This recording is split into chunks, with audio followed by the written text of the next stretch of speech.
Welcome back. This is episode number 20 of To Take It or Leave It, a podcast to help you change the way you look at things, end your mental suffering, and give you some motivation and inspiration to live your best life.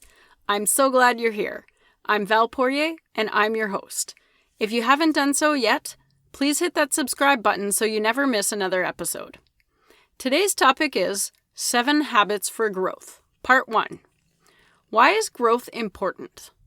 Growth is how we learn and improve. Think back to when you were young. Our first years are spent learning how to survive and to do things for ourselves.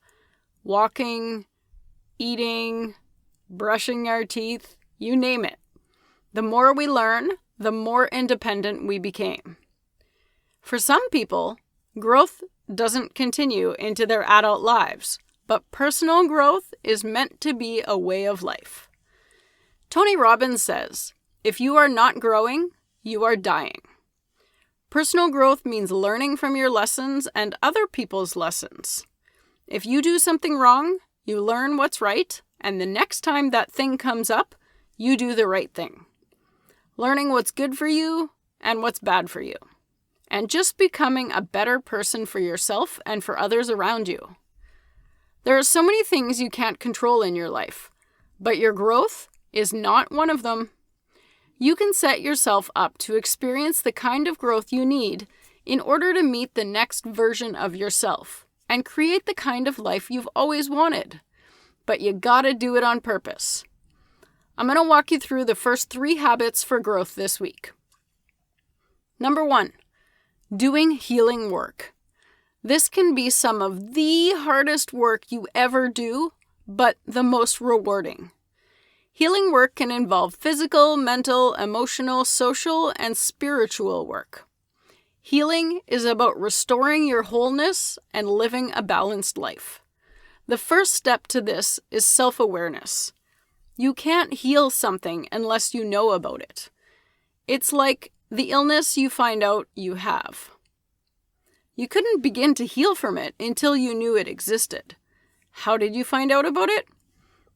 You noticed that you didn't feel right, and then you did something to fix it.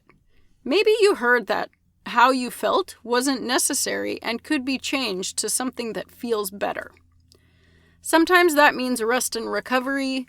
Sometimes that means that you need to learn how it happened in order to fix it and not repeat it. Oftentimes, you have to talk to someone who's knowledgeable in this area and knows the solution you're looking for. Also, oftentimes, someone has been through what you're struggling with. So why do you continue to struggle? Ask for help. It's that simple, yet such a hard thing for so many people to do. Admitting you need help does not make you weak. In fact, it makes you brave. Brave enough to face your struggle to get past it. Right now, I'm healing my diastasis recti, and I'm pretty sure I did not say that right, but we're moving on. This is an abdominal separation. What caused it? My assumption is those 4 babies I carried had a lot to do with it. So I found a physiotherapist who specializes in this area to teach me what my body has forgotten to naturally do and walk through this with me. Number 2, self-acceptance. You are who you are. That includes all the beautiful things about you, and it includes your flaws. Accept them. Everyone has them, since perfection doesn't exist. If there's something you don't like about yourself, then change. The first step to change is acknowledgement of a problem or recognition that there's a better way. You will always expect other people to show up in a certain way until you accept yourself. Once you learn how to accept yourself as imperfect, then accepting that other people have flaws will become much easier. Number 3, personal responsibility. Somewhere along the way, you might have learned that you can justify your actions based on things outside of yourself. Maybe it was the angry parent who yelled at you and then told you it was your fault because you made them mad. And if you would act in a certain way, then they wouldn't need to get mad. There's nothing true about this. We all get to choose our emotions and our actions. Our emotions come from our thoughts that we tell ourselves, which come from our beliefs. I had a friend who had some stuff stolen from his car, and most people would get mad at the thief, but this isn't what he did. He showed empathy for the thief by saying that the thief must have felt he needed the stuff more than he did, and that it was his fault for not locking the doors. No anger, only sadness, and a whole lot of personal responsibility. Can you think of somebody in your life that would say something like that if their car was broken into? Regardless of if someone did or said something that you don't agree with, you have a choice about how you want to show up in this world. And when you react and show up in a way that doesn't align with the person you want to be, own it. We all make mistakes, and we can all do better. We're generally doing the best we can at any moment in time, and we won't always choose the right option. Take responsibility for your words and your actions, and that will help you sleep at night. You don't need other people to take responsibility for their words and actions to do this for yourself.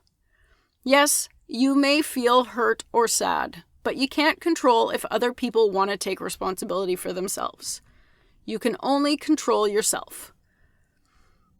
For you parents out there, when you model this behavior for your kids, they learn how to do this. Kids will be kids. And maybe you had a bad day and were feeling emotionally drained and the smallest thing set you off and you yelled at your kids. If you come back later and apologize for this, not only will you be repairing the relationship, you will also be modeling personal responsibility to your children, and you will see them start to do the same. We are all in control of our own words and actions. So quickly, these are doing healing work, self-acceptance, and personal responsibility. We'll cover the last 4 next week. If you're having trouble implementing these habits into your life, then it's time to change your approach. The pain or void you're feeling in your life is telling you that something isn't working. You're feeling it because you know things could be better or there's something missing. You know this isn't working, so you ask yourself what you're going to do better. It's really important not to wallow there, but instead to do something about it. The best thing you can do is look at someone who's helping others get to the outcome you want and do what they tell you to do and follow a proven system, because that is one of the biggest shortcuts you can possibly have. And if you don't take advantage of that, why wouldn't you? You make your road a lot shorter and you get to that destination a lot shorter if you follow the strategy. I can make it simple, but nobody can make it easy. I'll tell you step by step how to implement these habits into your life and really tap into the life and life purpose that you want to be living. You'll feel better physically and mentally and improve your relationships in your life as well. You'll start chasing and achieving your life goals. But no one can make it easy. You're going to have moments of fear and doubt and overwhelm. The power of being in a good coaching program is that you'll have someone who will hold your hand and walk you through, which is what I love to do. It's my joy in life. But those moments are still going to happen because that's the journey. But if you're willing to step forward with some courage and embrace that and dive in and take action despite your uncertainty, you'll be shocked at how fast things can grow or evolve. You'll look back and think it's so amazing. You couldn't have imagined how good it could be. It's 10 times better than struggling in the dark. If you're not taking advantage of that shortcut, then you're not giving yourself every advantage that you can. If that is what you want, I'd love to see if I can help you do that. So go to takeItOrLeaveIt.com/coaching and reach out and book a call with me. That's what I do every day. I've accomplished all these things already that you want to accomplish. I've helped others accomplish them, so why don't you let me see if I can help you do some of those things too. It's not going to be easy, but it's going to be easier with my help. I can promise you that. Go to totakeitorleaveit.com/coaching and book a call today. That's it for today. Please share this podcast with someone you know and help share my message. The goal is to grow the podcast, and I can only do that with your help, so I appreciate it. I do this for you. Remember to love yourself first. You know yourself better than anyone else, and be confident that you will make the right decisions for how to live your best life. If you're looking for more motivation to achieve your goals in life, join my Facebook group. This is an amazing community of like-minded people. You can find it in my profile on Instagram at Val C. Poirier, VALCPOIRIER. Also, tag me in your stories with my podcast and what you think or what you're doing while you listen to it, and I'll share it right back in mine. You are worthy and you are beautiful, and I truly appreciate you all. Keep reaching for your goals. You got this. See you next time.